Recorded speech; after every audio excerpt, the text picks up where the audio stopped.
Kulofalava. Kia ora. Welcome back, everyone, to This Is Our Story.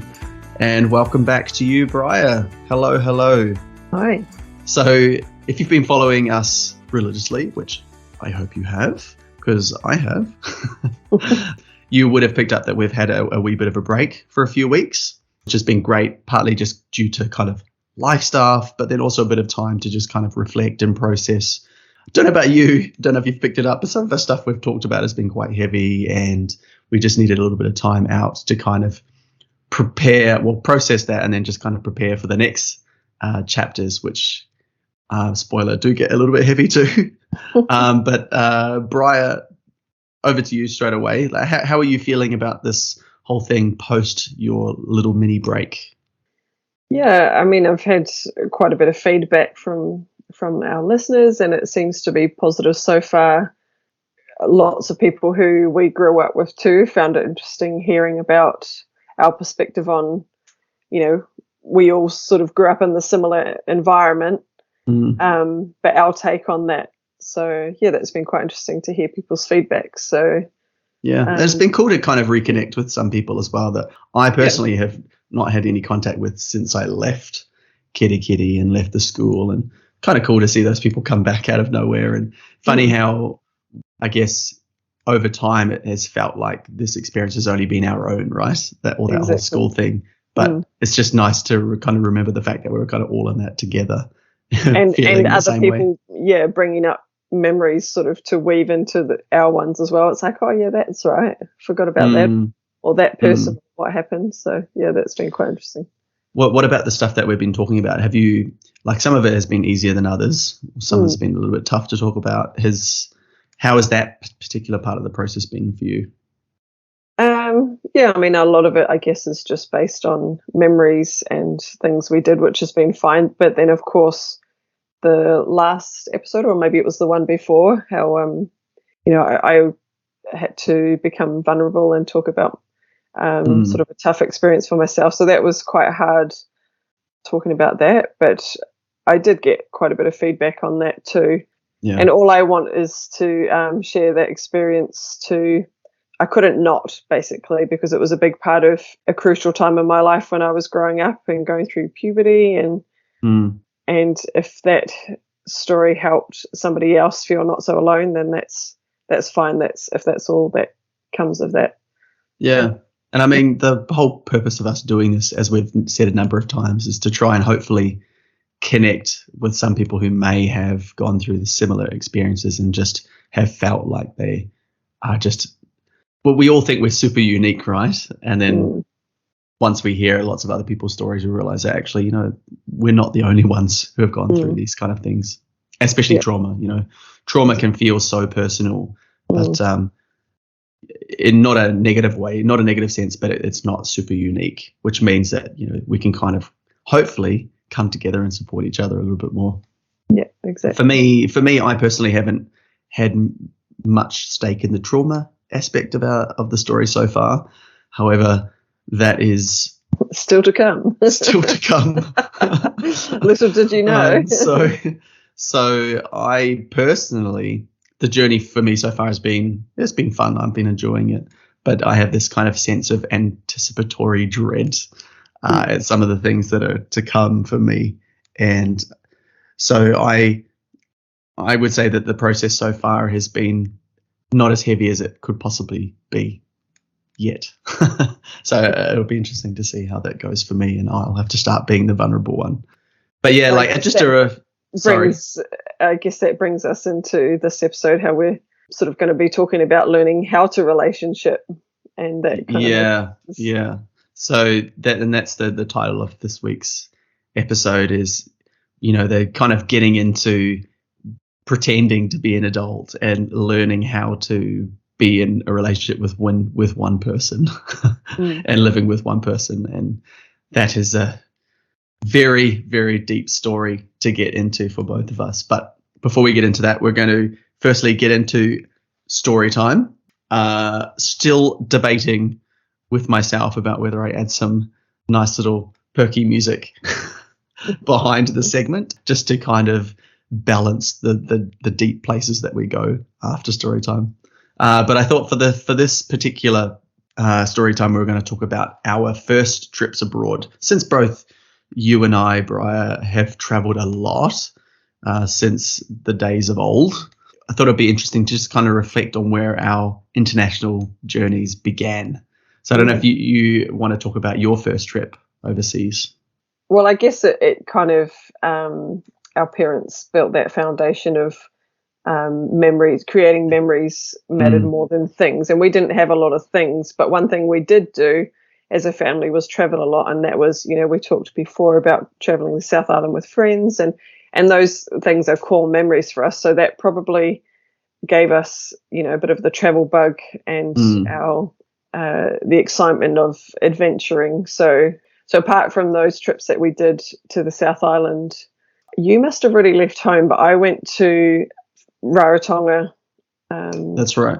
Yeah. Yes, but you weren't there. So that was for our adopted brother. He was getting married in Rarotonga, and I went there with mum and dad and spent some time there. That was pretty exciting, having not been out of New Zealand before. Because I don't actually know much about that trip. I knew it happened, and I was quite jealous at the time. Yeah, but I didn't really know anything about it.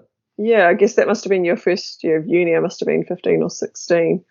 Oh, and I was so stoked to be there and have a little intimate wedding on the beach. And it's a beautiful island, and, got the scooters, and that was quite fun being with our adopted brother's family. But apart from that, when I was 15, I travelled to Perth, where my mum's sister lived. And we only ever got to see them, periodically when our auntie and uncle would come to New Zealand to visit. But they had not long had a son who they weren't planning on having kids or whatever. So me loving kids and wanting to meet my little cousin, mum and dad arranged for me to go there, which was quite cool. Again, going to Perth was such a completely different experience to what I'd ever had before. And also the fact that you were going to Perth with the kind of interesting family dynamics there, which we haven't really dived into, but interesting that you ended up going there. Yeah, and I went alone, so that was a big deal. Like at 15, coming from a sort of a sheltered background. And that was mum and dad paid for your trip? Yeah, and big deal for them. Yeah, like an unaccompanied child. So I had some, it must have been Air New Zealand flight attendant. She sort of met me at the airport and took me through, and then I got met at the other end by our auntie and uncle, which was... How did it feel to be in another country, though? Did you have any concept of that kind of strangeness? Obviously, just Australia, Rarotonga more so. Yeah, going to Perth actually felt so much more foreign than even going to Rarotonga, to be honest. Obviously... There are some strange people in Perth. Yeah. It was so different to everything I'd known, and the heat, even though it was winter, I think when I went, the heat and the wildlife, I'd never seen like a kangaroo in the wild, all those things that are exciting when you go to Australia for the first time. And I can't remember how long, maybe it was like 10 days or something with them. And they took me around and we did lots together, and it was fun and exciting. Yeah, interesting that's where your kind of travel journey started in Australia, because it's the same for many New Zealanders, right? Because Australia is just so convenient. Well, I guess most would go to the East Coast, which is familiar, whereas so different. Well, I mean, for me, it was I didn't actually get to Australia until much later, but my first trip overseas was to Fiji when I was 15. And this kind of follows on quite neatly from our previous episode when we talked about convention with school, because actually I went there as a student volunteer along with a couple of others to help out the ACE convention in Fiji. So it was just I didn't realize Fiji and Christian schools. Yeah. Convention, actually. I thought it was like a church trip, but... No, so the idea was that we would go there and just help out in the same way that I did when I was much older, right, when I came back as a volunteer at convention. Yeah, same thing. So I went there and with two people from their family that we were close with, and we started out in a resort. We were there for a few days. Not at all a flash resort with nice beaches. Not at all what people would imagine Fiji. We're on the mainland. I mean, we flew into Nadi, and that was wild for me at the time, because Nadi it feels like a lot like India. There's a lot of Fijian Indians there up in Nadi, and it was crazy. Like all the taxis and honking horns, and bit crazy of a culture traffic. shock for you. Yeah, but I mean, I loved it, which is kind of like an enduring theme for me in travel. That I just really love that kind of adventurous stuff. And then we went out to the coast and at this resort. That was kind of nice, but yeah, no pristine beaches to be found. One enduring memory, I don't know why this has stuck with me, or maybe I do, but there must have been like a honeymooning couple in the adjacent hut that we were staying in, and you can imagine they keep you awake all night. they did, and that's I don't remember much about the resort, but I do remember that. First experience away from home, and pretty sure they kept a lot of people awake that night. But then we went down to down to Suva, where the university was, which was hosting the convention, and we were able to kind of help out with all these sporting activities, being adjudicators and whatnot. And that was a lot of fun. But again, Suva is it's not an exotic place at all, unless exotic means dirty and crazy. Yeah. I remember you saying you thought it was quite dirty there. Yeah, there's a picture of me on a beach posing next to piles of rubbish.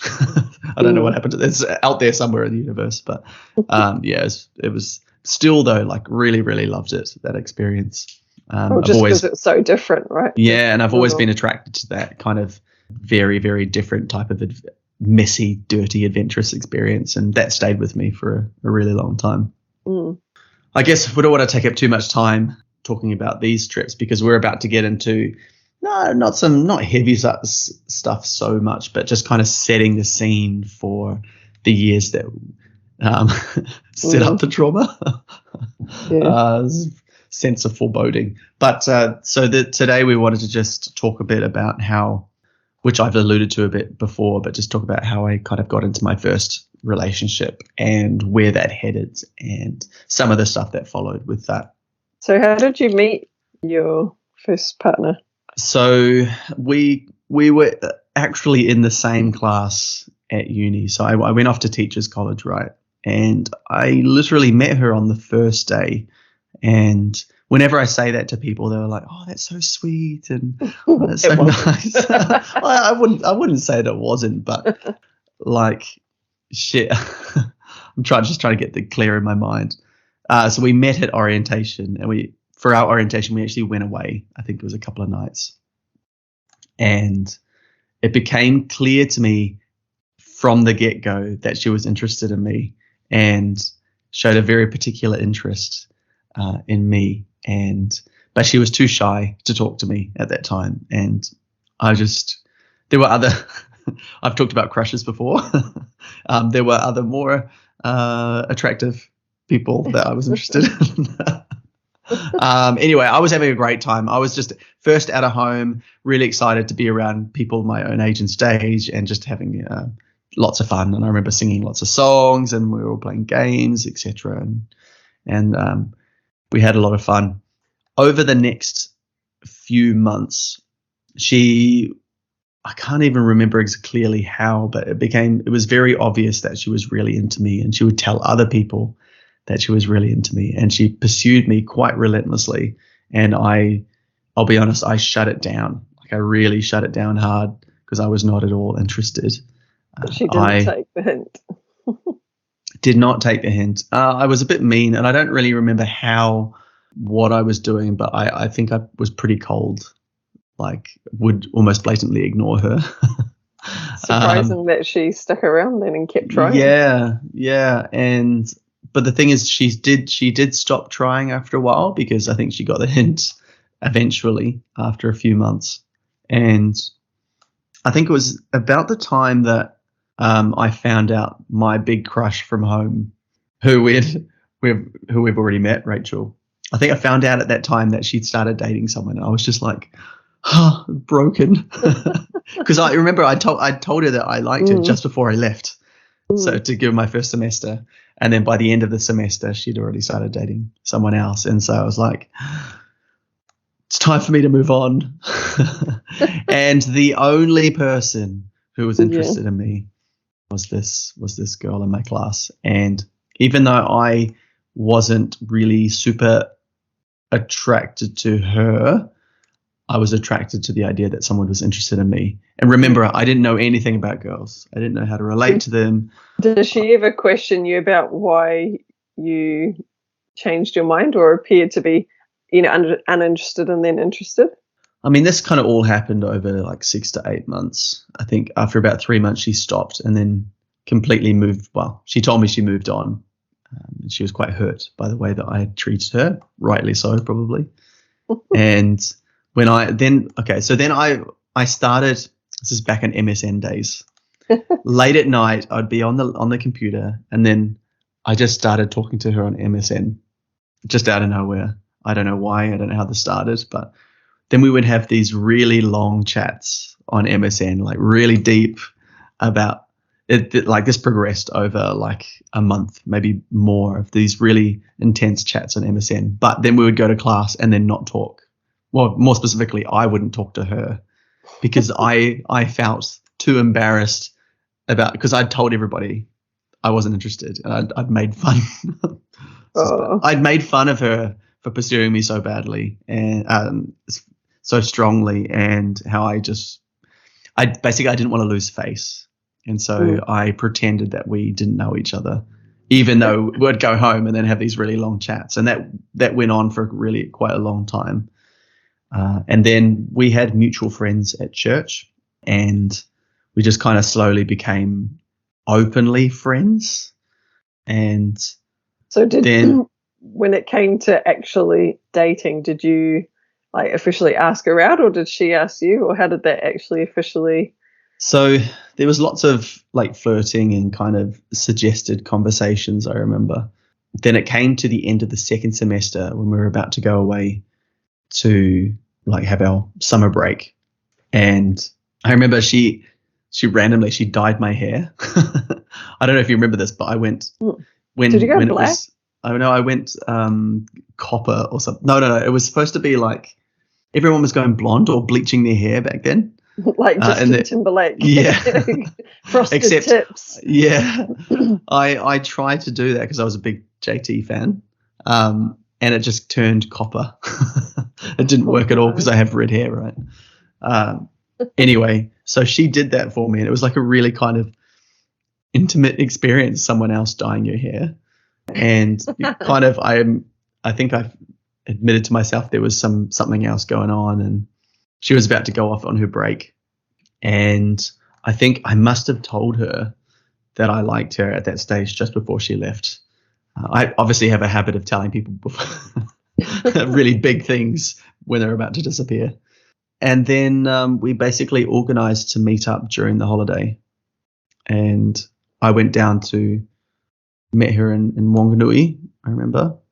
And she was with her mum, and then we went for a walk in the garden, and then there was some kind of conversation that decided, okay, we're going to do this. And I don't remember the specifics of that, but we came out and she wanted to surprise her mum. So we came out holding hands. So weird.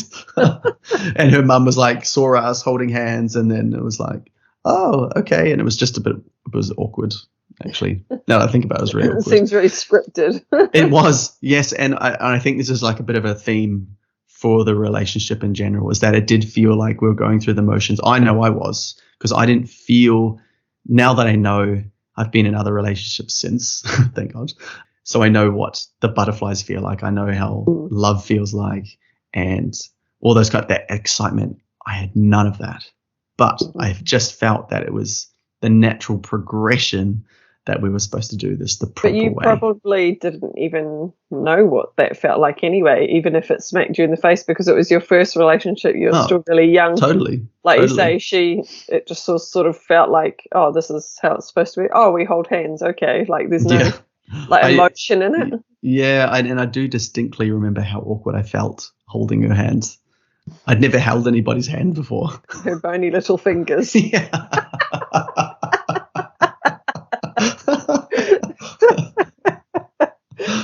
Oh, Jesus. But the funny thing is that, through this whole process, right, I think I probably still had crushes on other people, because I'm quite a friendly person. I was quite a friendly person back then.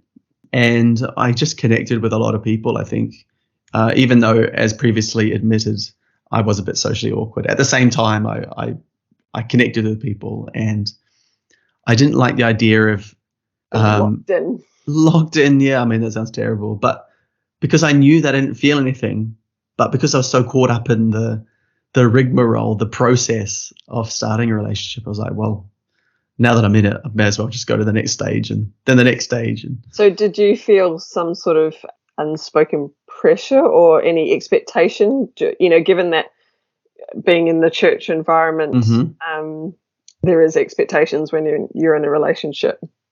Well, I mean, absolutely. And I think in church it's fairly common knowledge that dating culture, at least back then, doesn't really exist. You kind of you pick one person and then you date that one person. You're not. Yeah, there's no try before you buy. It's that person you marry. Yeah, you date for marriage. Sure, some relationships don't work out, but I would say it's rare. So, and consequently, you get a lot of unhappy Christian couples. Yeah. But it's definitely was never. I had never conceived of the idea of dating somebody else. Maybe wishing that I'd had at several points, but I never thought that it would actually be possible. Questioning your choice, yeah. Yeah, which is really sad in hindsight, right? Mm-hmm. That I didn't feel like I could do that. But that's probably part of the heavy expectation in the church environment, is that you're like, well, shit, I've made this choice. That's it now. That's my life sorted. Like, you have to follow through. Yeah, and then also on top of that, a lot of me being worried about what people thought as well. And as we have previously talked about with Rachel, I had a big issue with insecurity and worrying about what other people were talking about in regards to, who I was. And I was afraid to become the subject of gossip and stuff. So, because I knew that, like, if something big happened with this girl, the fact that we all had the same friends because we're all in the same class and we were quite a tight class, it would have just created drama, and I didn't want to be the center of that drama. And I was like, okay, just follow through. Yeah. That was really your little voice inside sort of making you, question it all. And there were definitely what we would call now red flags from the very beginning. I didn't recognize them as that. I think possibly other people did in those early stages. I don't remember a lot of things from those early months and years. Possibly I've blocked them out because I've tried to shut off a certain period of my life. But when we first started dating, it was quite intense. So this girl, she is quite an intense person, and there were quite a lot of arguments and open fights that had come about because of uni stress or just random things, very random, probably usually minor. But yeah, there was definitely. I know, because obviously I was still living at home when you were at your first year of uni, and mum and dad and I would travel down to visit you and meet her. And even myself, from in a young age, I did have, maybe in the back of my mind it was a red flag to me too, but sometimes I thought the way she treated you, even the way she used to just fight with you in public, that to me was, because our parents didn't do that in front of us. And so that was that was what we grew up with. So even then I remember thinking, oh, like, she's quite mean. But at first I thought, oh, she's going to be the sister that I always wanted, and there were these two sides to her. Yeah, there was definitely the two sides to her, because she would say the same thing. Oh, you're like the sister I never had. But then there was quite early on, actually, I think. Yeah, but then there was this flip side, when, for instance, you would bring her up north to come see us, and you guys would come camping in the summer with us, she would exclude me out of, group situations, and was quite mean at times. And I remember thinking, like, wow. But then she would justify, because I hated confrontation. I never, and she was quite intimidating. I would never have approached her about the way she treated you or myself or even our family in general. Well, she was she won arguments every time. That kind of person, like type to have the last say. Yeah. And she was very well spoken and had an excellent memory. And it was just very good with words.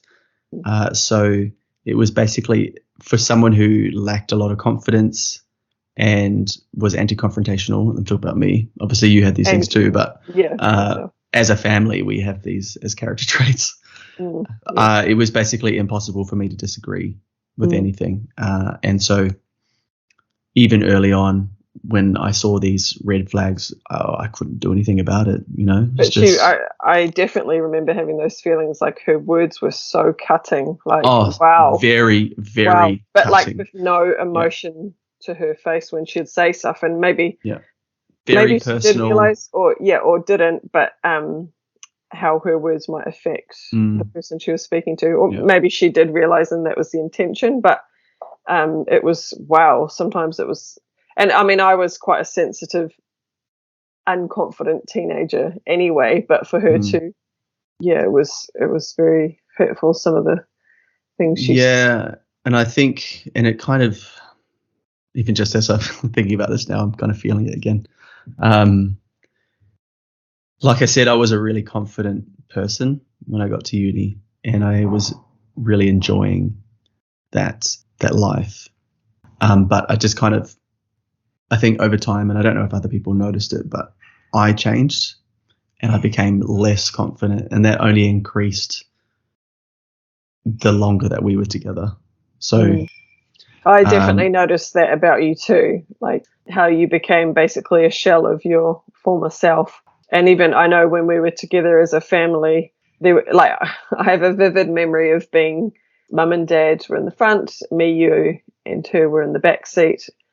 And she was arguing with you quite loudly and quite aggressively in the back seat, and we were all just sat there like, I can't believe we're here listening to this, and this is awkward for everybody. But nobody spoke up. Like, why didn't mum and dad or myself? You know what? Like, I remember nobody it. had the confidence. It's coming back to me. I remember it. Nobody had the confidence to be like, "Excuse me, cut it out," and or save that for your own time. Or she had no qualms about speaking the same way to anybody either. So no, it wasn't exclusive to us. It was to anybody that came across her or she disagreed with. It was definitely her friends. It was quite interesting having conversations with her girlfriends and them saying the same thing, like, she's great, but don't cross her. Like, and even they knew. So I mean, she had this way of every like disagreement would come around to you being the one that was at fault, but she did it in such a way that you couldn't really disagree, and so it just seemed to make sense that it was your fault. And I felt that. I mean, just imagine, like, this is a story years in the making of this constant cycle of what we're in a situation right now and it's your fault. And so eventually you just believe it, and eventually you won't even fight anymore, right? You just accept it. And I mean, I don't want to jump too far ahead, but this began right from the very beginning.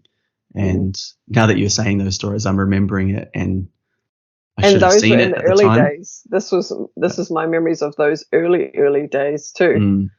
And that was within the first year of you meeting. So I really wish we as a family had the strength to speak up, actually, because this was, your life that was, and she was, you were like putty in her hands at the end of the day. She had a way about her too, where she could charm and manipulate people that way. If you met her for the first time, you think, oh, she's so lovely and so welcoming and friendly.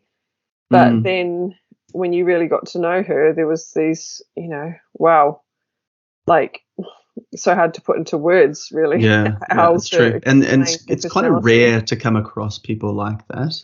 And she just kind of had this kind of power about her. And she, trying to be understanding and empathetic, she came from a dysfunctional family, and it explains a lot about she had to fight she was for everything. the way she was. Yeah. It's no excuse for treating people that way, but you can understand why she was the way she was. Yeah, she had to fight for everything that she had, and her family, they took a lot of attention as well. And sometimes you can get people who come out as being very sweet and gentle-natured from that. She was the opposite. Came out all fiery, all guns blazing. There was I'll say, like, in terms of the reasoning behind it, there's more to say on that later on, but I'll save that. But yeah, I think it was very clear early on what her intentions were. She knew from the very get-go that she wanted to marry me. And so I always knew from the very beginning that she was serious and that this relationship was serious. And so there was no getting off the train for me. And I think I was afraid. Extra pressure to you. Of course. Aside from the whole church pressure to be in that one relationship and get married, etc. Yeah. She's put that pressure on you as well. Yeah, and knowing her penchant for drama, her tendency to blow things up, I was afraid to, I guess, bring anything to an end that would affect my life, because we were in class together and all the friends and stuff. It would have been such a big deal, and I just avoided it completely. If only I'd seen, actually, it made it a lot worse in the future. So how old were you in that first year together then? I mean, you must be 18? When I was 17 when I showed up at uni, and then for the first couple of months, and then I was 18. Yeah. So, 17 when you met her. So you're still so young, really. Super young. To get into such a serious relationship with, not even at that age, most people would treat relationships a lot more casually than how yours went from 0 to 100 in a short space of time. Yeah. And so we kind of went through this dating stage, and because I was stuck in this, like, we must tick off the boxes and go through these stages, by the end of the first year of dating, was almost literally a year actually, and we got to New Year's Eve, and I decided that what do I do next? Obviously I'm just going to have to propose. And then that was it. Like, there was no big romantic feelings behind it for me. It just felt like it was the right thing for me to do. I knew that's what she wanted. I knew that's probably what I thought I wanted. Yeah, that's what I think what I think everybody expected of me. I think probably no one was thinking that in hindsight, but that's what I believed. And so yeah, I proposed. So you were 18. Wow. And I guess, like, just to say, like, through that whole year, I am a romantic person. I put a lot of stock in doing all the kind of quote unquote flowery stuff within a relationship, and so there was that part of it, and I did take part in all those kind of things of writing sweet notes and doing the sweet gifts and stuff like that. Although I think I recognize now that I was doing it because I thought I was supposed to do that, because that's what boyfriends and girlfriends did. Since then, I've learned that comes from more of a genuine place with other people that I have genuine feelings for. But for her, it was like, I'm doing this because this is what people do. And what she expects probably too. Yeah. I can imagine her having those conversations with you, like, why don't you write me notes and why don't you give me flowers? Oh, no, that not then. That happened later. That happened much later. So yeah, then we're engaged after a full year of dating, and that's been kind of. Sorry. Can you remember telling mum and dad what their reaction was? So yeah, I called them on the night, New Year's, and I was really awkward because I remember I talked to dad, and it's like, I remember the exact phrasing, because it was such an awkward sentence. I said, I am now promised to only one woman. Did you say that? I said that. That actually sounds like something Dad would say. As I said that, I was like, holy shit, I sound like Dad. Weirdly formal and flowery. Yes, so that was awkward. And then from day one, like literally the next day, she was with her mum because we were staying at her mum's house at that time. They started planning the wedding. So I was like, holy shit. Cool. Oh my God, what have I done? And then I was like, you know how most people, there's that stereotype about guys and girls and weddings and stuff. I just stood right back. I mean, not that I would have had a say anyway. No. But it was just kind of like, okay, whoa. And then like, okay, so we were only engaged for 6 months, which seems like a really short amount of time. And I don't know why we did it that way. It just happened. There were a lot of decisions that were made. I'll say in the church and from our parents, Mm-hmm. there was the expectation to do short engagements so that there would be no time to be tempted. Yep. No premarital sex. No. Yeah. So that I know that in my head, remembering that feeling. Yes, the premarital sex is a very large motivator for young couples to get married in church. Yes. Or lack thereof, I should say. Although, just an addendum, side notes, there are many Christian couples who would basically bend those rules as far as they possibly can go. They will do everything but. So some people are you prepared to share any of your experiences in those 6 months? Well, okay, well, yes, sure. I mean, so okay, just to finish what I was my previous thought. Many young Christian couples will basically, when you think about like what is premarital sex, they will go for the most exact interpretation. Yes. Penetrative sex. Penetration. Yeah. So that there's a few other things you can do that outside of that. But we're not having sex. And even some would go as far to say that only a certain type of penetrative sex is actually counts. And so then you've got these couples who are just bending rules all over the place. And then it's like, well, this is a little bit fucked. Something's wrong here. And there was definitely some playing around on our part. But obviously I didn't know what I was doing. So I couldn't tell you how far we went and if it was risque or not, because how would I know? Okay, so I mean, just skip forward a little bit. The wedding. So we were married in July.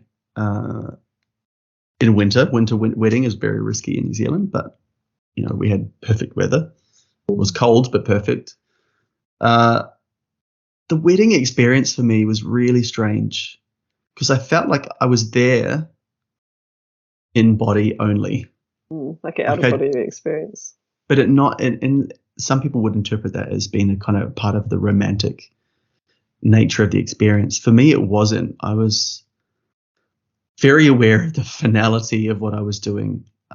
My best mate at the time, is not long before the wedding, he's like, "Are you sure you want to do this? Are you sure are you ready for this?" Like, do you think he was asking that genuinely, or whether he thought that was what he was supposed to ask? Like, did he see red flags, or is that just something I don't want to project? Asked? Yeah, I don't want to project too much. We've never talked about it since then, but of course I blew it off, and I was like, yeah, of course it's fine, as most people would. But I just knew in my heart that I was not ready. Like, I was unhappy. I think I can recognize that now. I had no control over anything. I felt like I'd lost all sense of self. And yet here I was supposed to just pretend that I was like really, really happy. It's not like I was miserable. There were moments of happiness, of course, there always are. But just going through the wedding thing, I could kind of tune out a bit because it was an event. I've been involved in lots of events with church and things, and I just could treat it as such. Switch on that part of you, just put your mask on. And it was really awkward leading up to the wedding because I had to invite these people to the wedding, and I didn't really have many friends.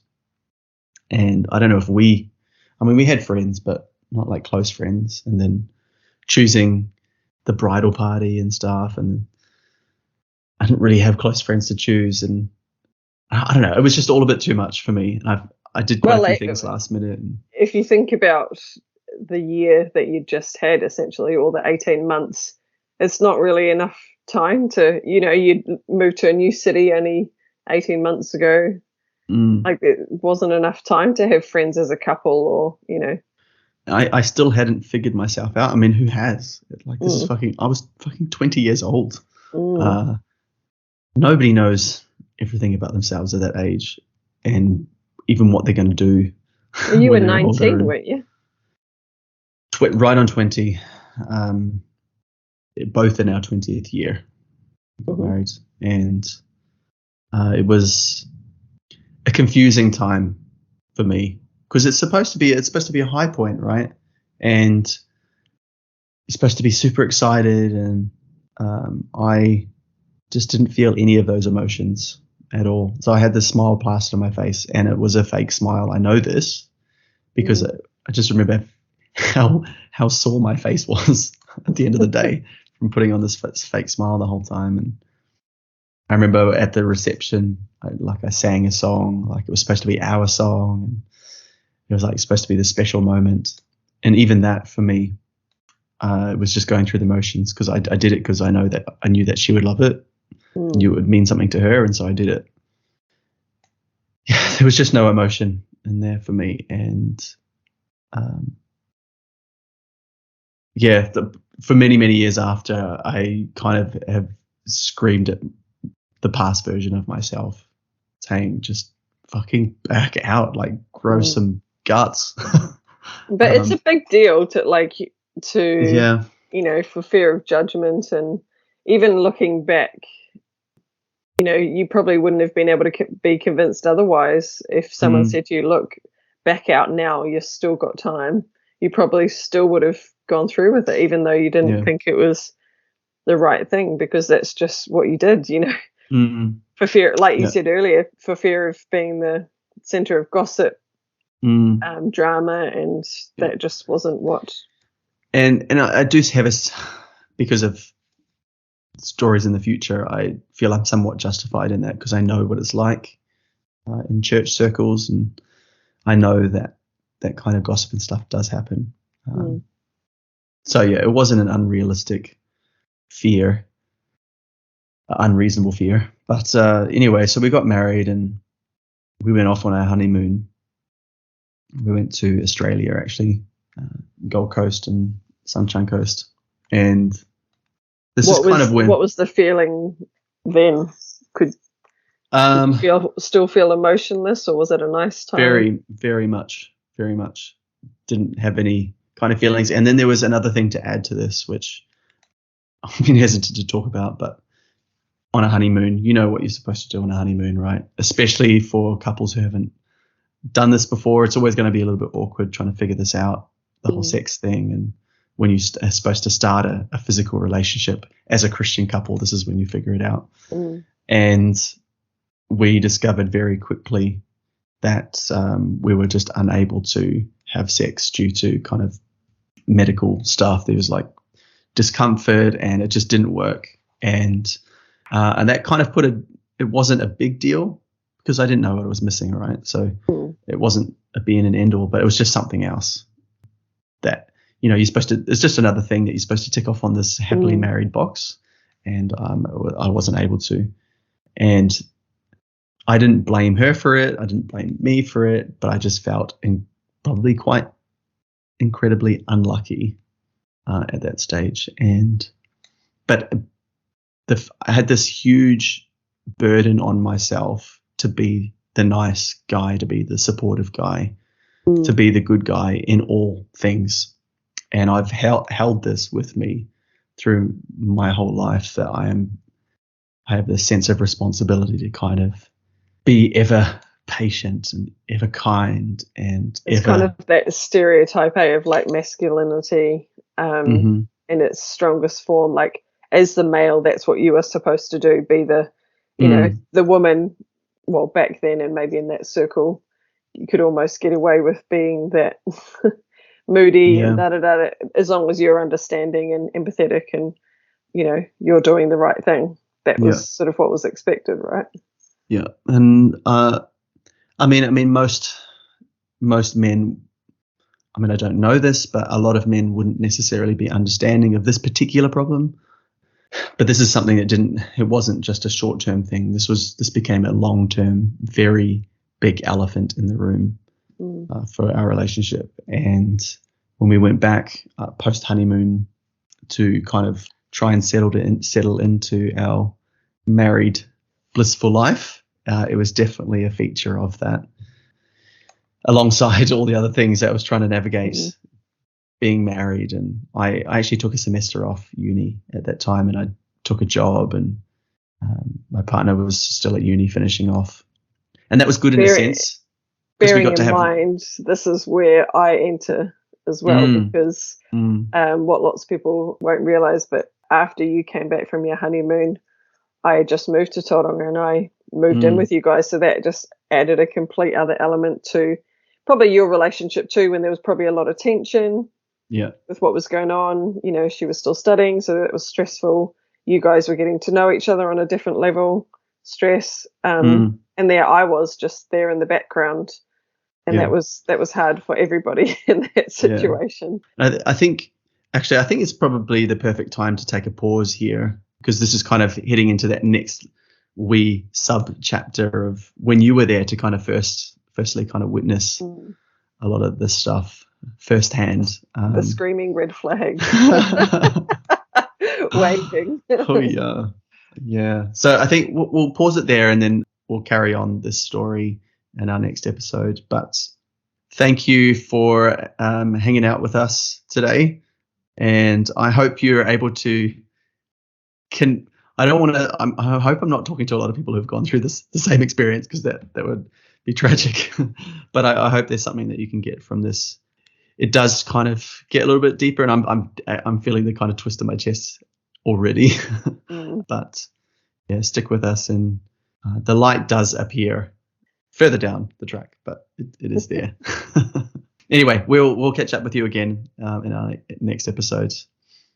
Thanks, everyone. Bye.